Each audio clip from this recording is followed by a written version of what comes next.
Good morning बच्चे। आज हम लोग फिर वेक्टर्स के क्लास सेकेंड में आज पढ़ना है direction ratio. Direction ratio and direction cosines. Direction cosines of a vector. तो जैसा कि हम लोग पिछले क्लास में पढ़े थे वेक्टर के बारे में, मैग्नीट्यूड ऑफ ए वेक्टर और यूनिट ऑफ ए वेक्टर, आज के क्लास में हम लोग उसके आगे का जो पढ़ेंगे direction ratio and direction cosines of a vector, कि डायरेक्शन रेशियो क्या है और डायरेक्शन कोसाइंस क्या है। तो तुम लोग ध्यान से देखो, बहुत ही सिंपल टॉपिक है। जैसे कि मान लेते हैं कोई लेट वेक्टर ए मान, और इसको मानते हैं ए I plus B J plus C के, ठीक है ना। तो ये आई जे के का जो कोफिशिएंट है ए बी सी, इसी को हम लोग कहते हैं डायरेक्शन। इसको डायरेक्शन लिखेंगे रेशियो, DRS। डायरेक्शन रेशियो कैसे लिखा जाता है, ए बी सी, ये तुम्हारा डायरेक्शन रेशियो है। फिर से किसी वेक्टर में आई जे के का जो कोफिशिएंट होगा वही तुम्हारा direction ratio of a vector कहलाएगा। जैसे वेक्टर हम लोग लिए हैं कि vector A equal to A I plus B J plus C K, then direction ratio जो होगा ए बी सी। समझ गए? बहुत ही आसान है। एक एग्जांपल भी ले सकते हैं। जैसे वेक्टर ए है तुम्हारा 2i minus 3j plus 5k, तो फाइंड DRS मतलब डायरेक्शन रेशियो। तो बच्चे डायरेक्शन रेशियो तुम्हारा जो होगा 2 माइनस 3 और 5, क्योंकि आई के कोफिशिएंट में 2 है, जे के कोफिशिएंट में माइनस 3 है और 5। मतलब डायरेक्शन रेशियो का मतलब होता है कि किसी भी वेक्टर के आई जे के कोफिशिएंट को लिख दोगे वो डायरेक्शन रेशियो होगा। तो एक एग्जांपल और ले सकते हैं। अगर vector b equal to half I minus 3/2 J इस तरह से है, तो इसका डायरेक्शन रेशियो होगा, डायरेक्शन रेशियो हाफ माइनस 3/2 और k नहीं है मतलब 0, क्योंकि k को इसको तुम बाद में ऐसे वेक्टर को लिख सकते हो। Vector b equal to half I minus 3/2 J plus 0k, क्या, क्योंकि k में कुछ नहीं था तो 0k लिख सकते हैं। तो डायरेक्शन रेशियो हो गया हाफ माइनस 3/2 और 0। तो उम्मीद है कि तुम लोग डायरेक्शन रेशियो सीख गए कि डायरेक्शन रेशियो किसी भी वेक्टर के आई जे के कोफिशिएंट को डायरेक्शन रेशियो कहते हैं, जिसको सिंपली DRS से लिखा जाता है कि ये तुम्हारा DRS, ठीक है।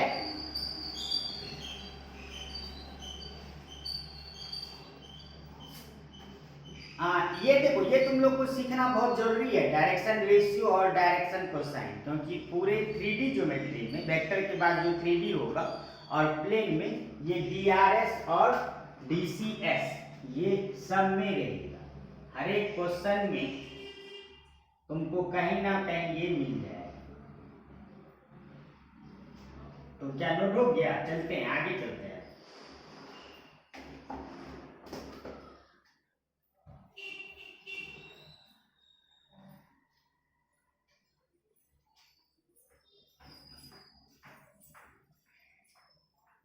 अब बच्चे देखो ध्यान से, डायरेक्शन कोसाइंस क्या पढ़ना है, डायरेक्शन कोसाइंस, डायरेक्शन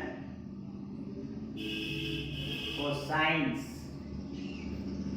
इसको लिखोगे DCS, direction cosines of a vector. तो जैसे कि हम लोग मान लेते हैं कि लेट वेक्टर ए तुम्हारा है AI plus BJ plus CK, ठीक है, वेक्टर मान लीजिए AIJ प्लस JK में IJK में, तब DCS जो होगा डायरेक्शन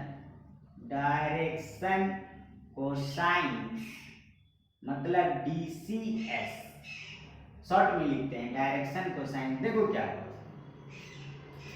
A बाय आई का कोएफिशिएंट और इसके मैग्नीट्यूड से डिवाइड। तो मैग्नीट्यूड बच्चे लोग सीखे थे हम लोग कि सर मैग्नीट्यूड का मतलब होता है आई के कोएफिशिएंट का स्क्वायर प्लस वेक्टर जे के कोएफिशिएंट का स्क्वायर प्लस वेक्टर के कोएफिशिएंट का स्क्वायर।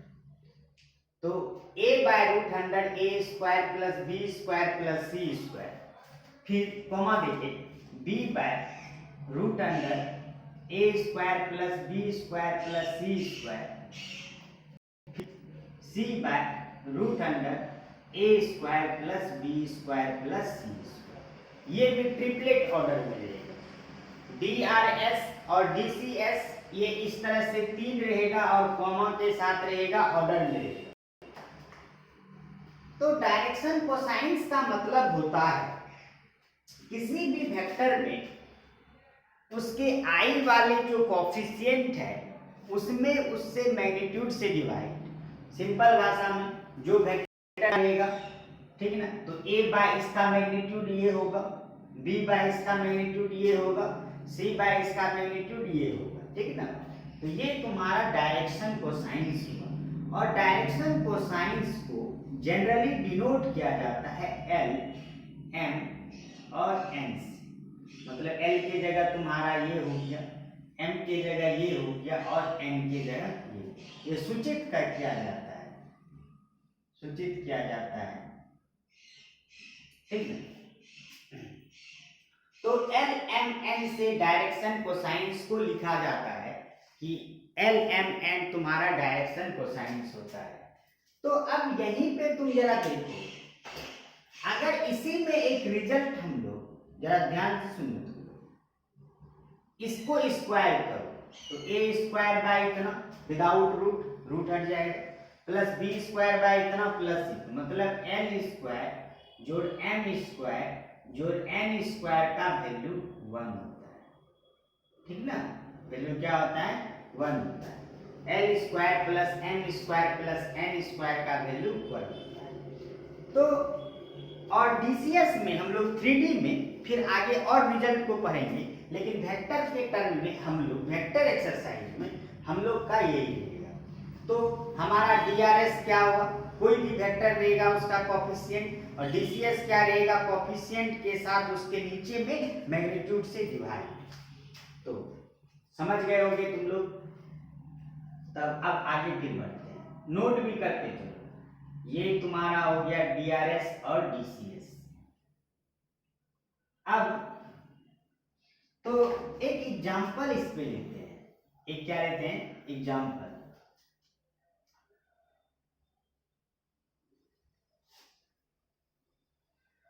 इस तरह से ऐसा रहेगा तुम्हारा, find if vector A equal to I minus 2j minus 3, find DRS and DCS, find DRS and DCS। ये सवाल है एकदम सिंपल सा सवाल कि सर यदि वेक्टर ऐसा है हम लोग का i minus 2j minus 3k, तो DRS और DCS क्या होगा। तो DRS सॉल्यूशन यहाँ लिखोगे कि DRS होगा, i का कोएफिशिएंट कुछ नहीं है 2 1, कॉमा देके -2 और -3, ये DRS का आंसर है, ठीक है। अब DCS में क्या होता है, DCS में, तो DCS में होता है यही चीज, कोएफिशिएंट अब बाय उसका मैग्नीट्यूड, तो मैग्नीट्यूड क्या होगा बच्चा, यहाँ 1 है, 1 का स्क्वायर जोड़ -2 का स्क्वायर, इस तरह से लिखेंगे माइनस अंदर करके, जोड़ -3 का स्क्वायर। तो अगर एक निकालेंगे तो 1 बाय, तो ये हो जाएगा 1 + 4 + 9, तो ये होगा 1 बाय √14। तो डायरेक्ट अब तुम डीसीएस जो लिखोगे तो क्या होगा 1 बाय √14, क्योंकि सबका मैग्नीट्यूड तो वही रहेगा, कॉमा -2 बाय √14 और कॉमा -3 बाय √14। ये आपका डीसीएस है, एकदम सिंपल। तुम एक चीज याद रखो कि डीआरएस और डीसीएस हमेशा 3 रहेगा कॉमा के साथ और ऑर्डर पेयर में रहेगा, इसलिए हम लोग का देखो डीआरएस भी 3 रहेगा कॉमा में, और डीसीएस उसी डीआरएस के नीचे जब मैग्नीट्यूड से डिवाइड कर देंगे वही हम लोग का डीसीएस होता है, नोट करो उसको।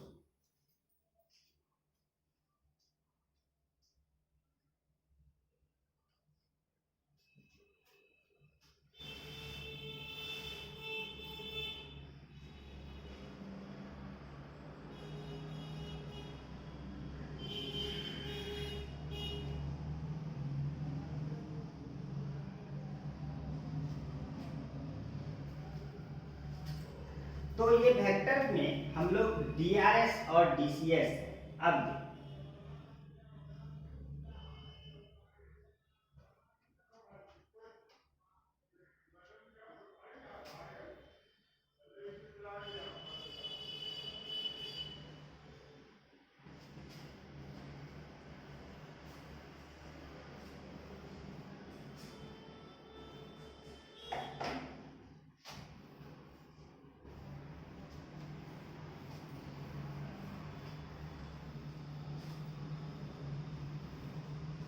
ठीक है।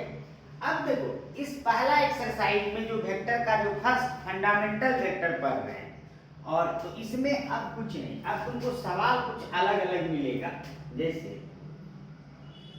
एक vector A equal to xi plus 2j minus Z K, है ना, and vector B equal to 3i plus yj minus मान लो 4, ये दो वेक्टर दिया है। अब हम लोग क्वेश्चंस करेंगे, फर्स्ट एक्सरसाइज का क्वेश्चन, ठीक है ना, और दिया हुआ है वेक्टर ए और वेक्टर बी, एंड ये भी दिया है कि दोनों इक्वल है वेक्टर, ये दिया हुआ है क्वेश्चन में, दिया है एक वेक्टर ए और वेक्टर बी, और दिया है vector A equal to vector B, तो तुमको निकालना है x और y का, तो x और y का वैल्यू क्या होगा। तो जब इक्वल वेक्टर है तो इसके नीचे लिखोगे xi plus 2j minus Z के 3i प्लस yj माइनस 4। दिया हुआ है कि two vectors a and b, those two vectors are equal, then find x and y। तो हम लोग ये अकॉर्डिंग टू क्वेश्चन इक्वल लगा दिए। तो अब तुम सिंपल सा बात है सर, i को i कोएफिशिएंट से इक्वल कर देंगे, j को j के कोएफिशिएंट से इक्वल कर देंगे, और k को k से, तो कीजिए।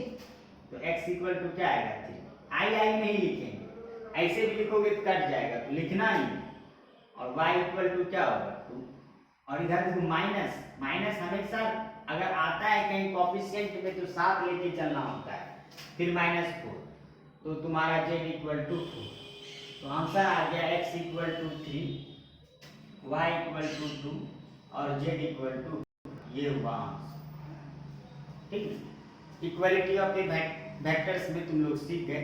अब इसी में मान लो थोड़ा सवाल ट्विस्ट कर देगा, किसी भी तरह से फ्रैक्शन में दे देगा, या तुम्हारा फिर कुछ घुमा फिरा के दे देगा, तो बट तुम्हारे पास कॉन्सेप्ट का नॉलेज है कि सर बताए थे कि यदि इक्वल होता है बीच में तो i को i के साथ इक्वल कर देंगे, j को j के साथ, k को k के साथ। ये तुम्हारा हुआ इक्वालिटी ऑफ वेक्टर का क्वेश्चन, नोट करो।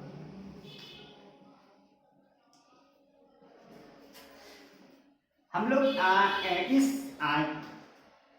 जो क्लास में दूसरा क्लास है वेक्टर का, और वेक्टर का हम लोग लाइन बाय लाइन टोटल पढ़ लेंगे। फिर अगला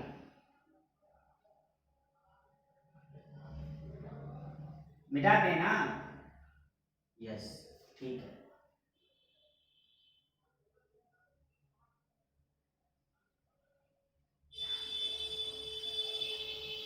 तो अब सवाल क्या होगा, देखो अगला सवाल फाइंड द, तुम्हारा अगला सवाल होगा फाइंड, एकदम अपने भाषा में फाइंड द, तुम किसी भी बोर्ड का, किसी भी बोर्ड, प्यार board, CBSE, ICC board, vector अगर इतना हम लोग के क्लास में जो अभी हो रहा है इतना तुम देख लिए ना, इतना कर लिए, सवाल को लिख लिख कर बना लिए, सब क्वेश्चन बोर्ड में बन गए।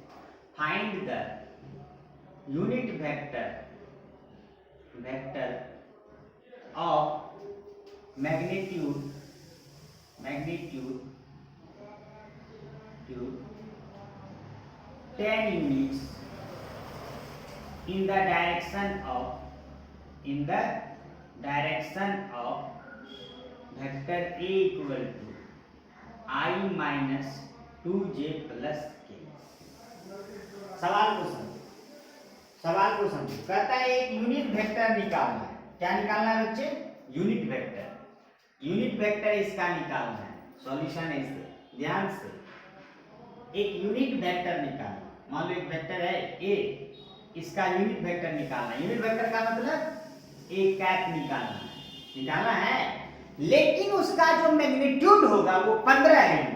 तो मान लो तुम अगर एक यूनिट का दाम 10 रुपया आया या एक यूनिट का दाम 100 रुपया आया, तो 5 यूनिट का दाम 5 गुना 100, तो यूनिट का मतलब होता है एक, तो इसका मतलब है इसका यूनिट वेक्टर निकाल लेंगे, और 15 10 यूनिट का मैग्नीट्यूड दिया है, 10 से वापस मल्टीप्लाई कर देंगे। तो यूनिट वेक्टर कैसे निकालोगे?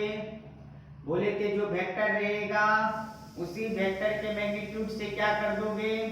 डिवाइड कर दोगे, 1 का स्क्वायर माइनस 2 का स्क्वायर प्लस 1 का स्क्वायर। तो i माइनस 2j प्लस के बाय 2 दूना 4, 4 1 5 1 6, है ना। तो हम लोग का यूनिट वेक्टर का जो वैल्यू आया, यूनिट वेक्टर का जो वैल्यू आया इस तरह से i माइनस 2j प्लस के बाय रूट है अंडर 6, और जो आंसर 10 मैग्नीट्यूड लिखा है 10 यूनिट्स वाला आंसर, तो बस 10 से बच्चे इसमें मल्टीप्लाई कर दोगे, वही तुम्हारा आंसर होगा इस सवाल का। फिर से कैसा भी सवाल रहेगा, कहेगा find the unit vector whose magnitude is 50 unit, तो यूनिट वेक्टर निकाल के 50 से मल्टीप्लाई कर देगा। क्या समझ गए? ओके,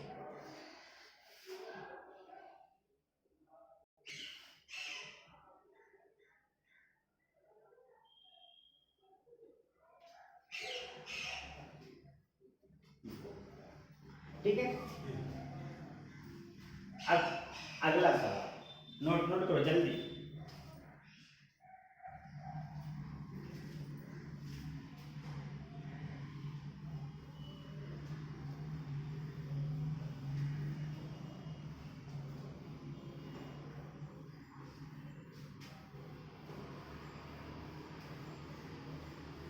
तो ये यहां तक तुम लोग समझ गए होंगे।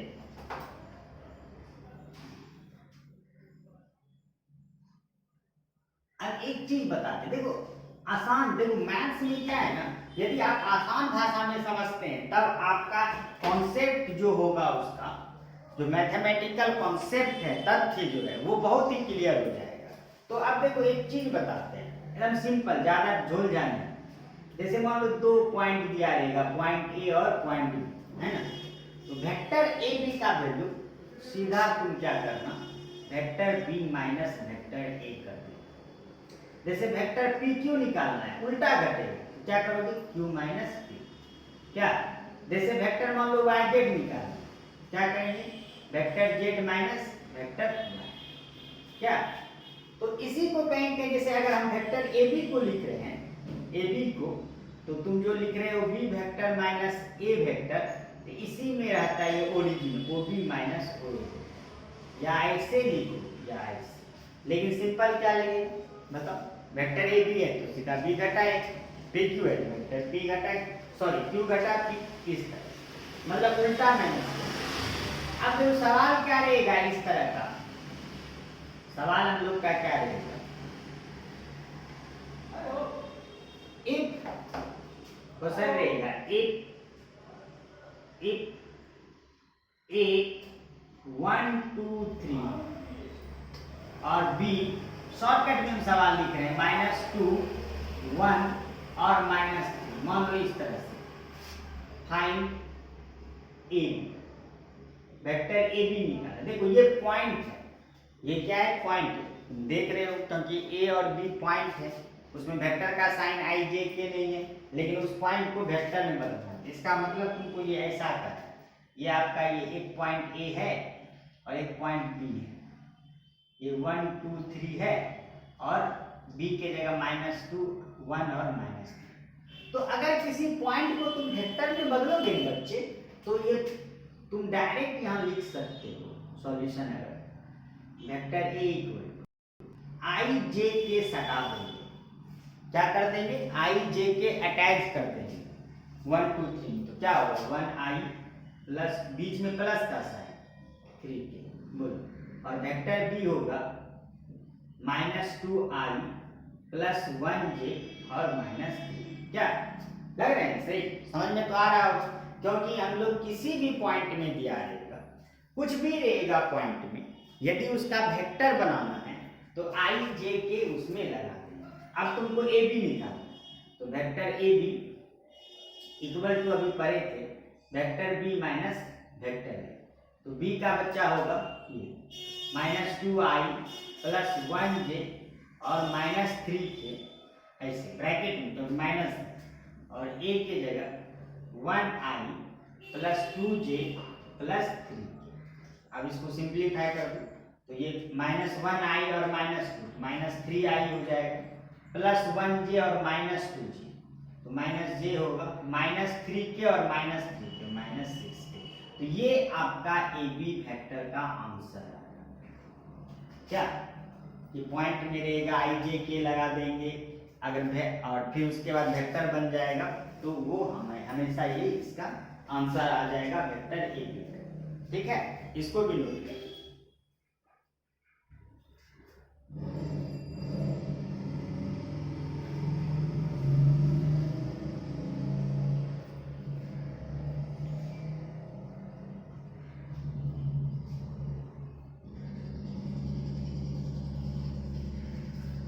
देखो हम पहले भी कहे थे कि जो जो हम लेक्चर डालते हैं यूट्यूब पे अपने चैनल पे, तो हम हर एक क्वेश्चन को थोड़ा मेरा लंबा जाएगा, क्योंकि हम छोड़ेंगे कुछ नहीं, अगर छोड़ ही दिए तो फिर दिक्कत, तब तो दिक्कत हुआ, तब तो हुआ ही नहीं, तब तो अधूरा ही रह जाएगा, इसलिए हम थ्योरी के साथ साथ क्वेश्चन भी करा देंगे।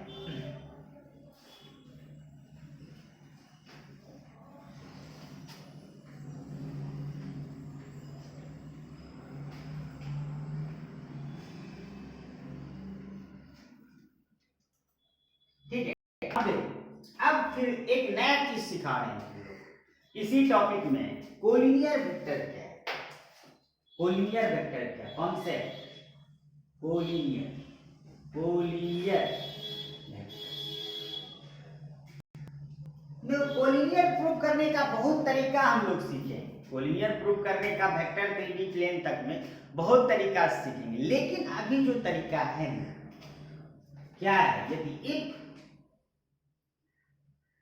Vector A equal to lambda vector B, if बोलो vector A equal to lambda vector B, collinear का मतलब, अच्छा एक चीज तो बताए नहीं, कोलिनियर का मतलब होता है जैसे वेक्टर ए है वेक्टर बी है, अगर ये एक ही स्ट्रेट लाइन पे है ना, उसको हम लोग क्या कहते हैं, कोलिनियर कहते हैं, ठीक ना। तो चलो ठीक है, वो तो ठीक है, उतना हम लोग को डिटेल में फिजिक्स तो पढ़ना नहीं है, वेक्टर मैथ्स वाला पढ़ना है। तो दो वेक्टर कोलिनियर कब होगा, जब एक वेक्टर दूसरे वेक्टर के बराबर होगा, लेकिन दूसरे वेक्टर में कुछ मल्टीप्लाई होना चाहिए। दूसरे वेक्टर में क्या होना चाहिए? कुछ मल्टीप्लाई। जैसे कि तुमको हम एग्जांपल देते हैं, चेक न बच्चा वैसा चेक, और आता है exam 2i plus 3j plus 4k and vector B 4i plus 6j plus 8k B collinear. मतलब समझ गए होगे कि अगर हम लोग का वेक्टर ए और वेक्टर बी है, ये चेक करना है आपको कोलिनियर है। तो देखो वेक्टर सॉल्यूशन कैसे, वेक्टर ए लिखिए 2i plus 3j plus 4k। तो इसमें देखो कुछ कॉमन है, कॉमन जैसे 2 3 4 कुछ नहीं है, रहने दो इसको। वेक्टर बी लिखो 4i plus 6j plus 8k। हाँ इसमें कॉमन है, देखो 4 6 8 में 2 कॉमन, तो 2i प्लस 3j प्लस 4। तो ये 2 हो गया, ये वेक्टर बी तुम निकाल रहे हो, वेक्टर बी हुआ 2, और ये देखो ये क्या हुआ, वेक्टर ए हुआ, ये तुम्हारा क्या हो गया दूसरे टेंस वेक्टर ए, तो 2 देखो तो क्या हो गया नीचे में, vector B equal to 2 vector A, है ना, 2 वेक्टर ए, तो सो इट इज कोलिनियर। अगर ऐसा नहीं होता तो नॉट कोलिनियर। समझ गए? तो अपनी भाषा में बहुत सारी चीजें देख के डर लग जाए, सर क्या लिख दिए। लैम्डा का मतलब होता है स्केलर है, वहाँ स्केलर का मतलब होता है कांस्टेंट, मतलब नंबर 2 3 4 1 भी हो सकता है, उसके जगह -1 भी हो सकता है, लेकिन 0 होगा तो फिर अकॉर्डिंग टू क्वेश्चन देखना पड़ेगा। तो अब सिंपल सा बात है, यदि एक वेक्टर दूसरे वेक्टर से इक्वल या एक वेक्टर दूसरे वेक्टर से इक्वल हो कुछ मल्टीप्लाई या डिवाइड करने के बाद, तो वैसे दोनों वेक्टर को कोलिनियर वेक्टर कहते हैं। तो तुम एग्जांपल देख लो, वेक्टर ए और वेक्टर बी, इस तरह के वेक्टर को हम लोग कोलिनियर वेक्टर कहते हैं।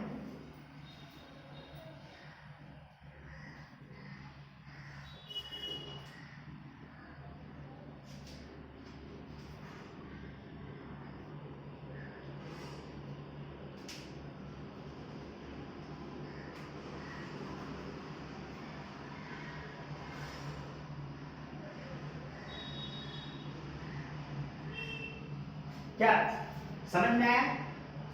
Yes sir. तो देखो इस पे एक सवाल हम तुमसे बनवाते हैं, एक सवाल हम लिखते हैं और तुम सॉल्व करके आंसर बताओ कि इसका आंसर क्या हो, कोलिनियर वाला, कोलिनियर से ही, तो इसका आंसर क्या हो ये तुम बताओ सॉल्व कर।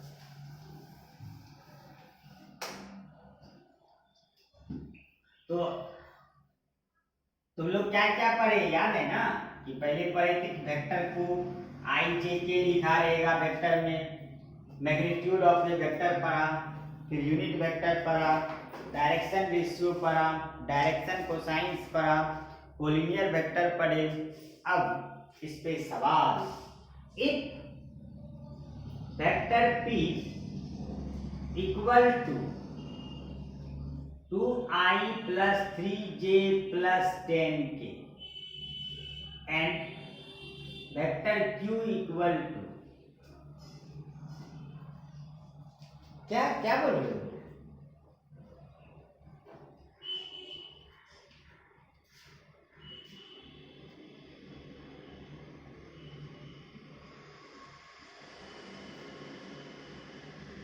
हाँ ठीक है, फिर vector A equal to 2i plus 3j plus 10k and vector B equal to ले लेते हैं, मान लो mi, ठीक ना, mi प्लस 3j प्लस 10 है ना। तो अगर कोलिनियर है, if vector P equal to इतना and vector Q equal to इतना, बी कोलिनियर, तो हम लोग को फाइंड m करना है, m का निकाल के बताओ।